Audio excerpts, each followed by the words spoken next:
Today's topic is the route to Asia. Yesterday we discussed the beginnings of the Age of Exploration. Exploration was motivated by European desires to find certain materials. The number one item is obviously the spices that we discussed. Europeans were also interested in getting silk, which was predominantly found in China, but also found in Constantinople. And finally, they were wanting money, gold and silver. All of these items could be found in Asia if you knew where to look. And so Asia was the natural starting point to exploration's goals. Yesterday we discussed how Columbus wanted to sail west to find a route to India. He decided to go west because Portugal had already went south. Now, much like we discussed yesterday, Europeans were worried about sailing south like they were worried about sailing west. With west, they were worried that they might fall off the end of the earth one day.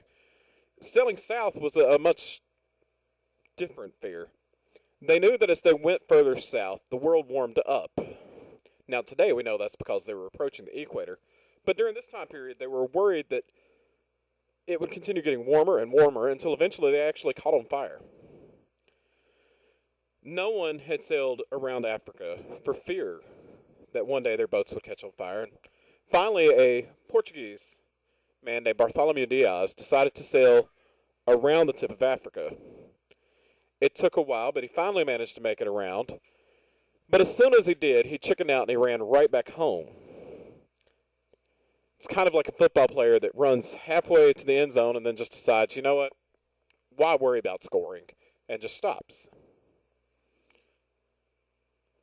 Shortly thereafter, though, a man named Vasco da Gama decided to go all the way to India, and he followed Bartholomew Diaz's route and made it to India. This was the quickest trip to India anyone had taken by boat, and it shocked the world. In the lower right-hand corner, we have a picture of Vasco da Gama, which looks like an old-timey Santa Claus. But that's just me.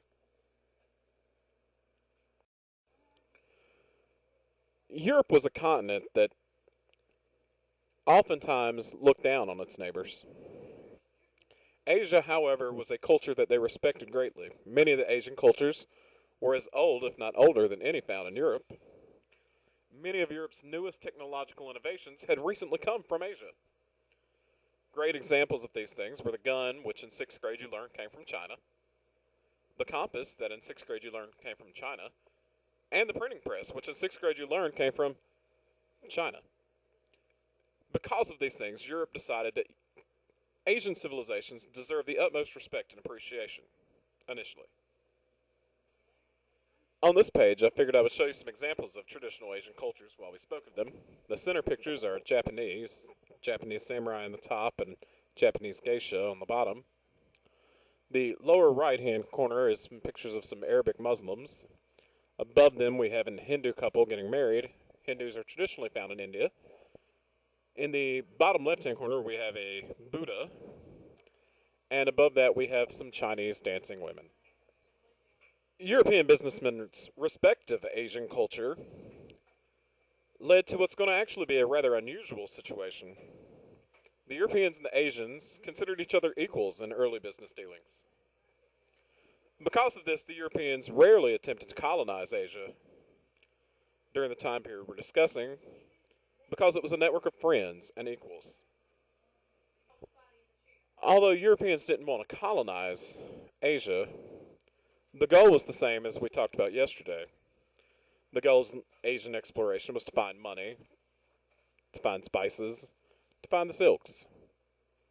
European countries actually got approval from Asian cultures to create businesses and to employ the natives. Probably the most famous example of this is the Dutch East India Company, sometimes called the Dutch East Indies Company. An odd effect of this situation was the fact that some Asian merchants became incredibly wealthy from their trade with European merchants. The problem was that the wealth they made was due to the Europeans and not their fellow Asians, and not according to their king's wishes. Sometimes this created rather uncomfortable situations with them and the local governments, where they worked as they became closer to the Europeans and less indebted to their own leaders. over time, this is going to cause big problems. And in closing,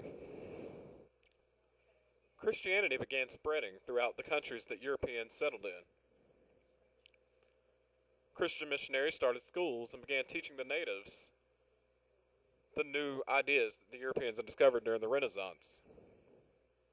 Although this seems like a good idea in a lot of ways, many natives began to see it as a way of Europeans taking over their culture. Not only were they controlling the money situation with the merchants, but now missionaries were teaching the people to abandon their own traditional religions and begin following one specific religion, which wasn't something they were used to doing. Unfortunately, this creates a distrust between Europeans and Asians during this time period, which will boil over into bloodshed we'll talk about soon.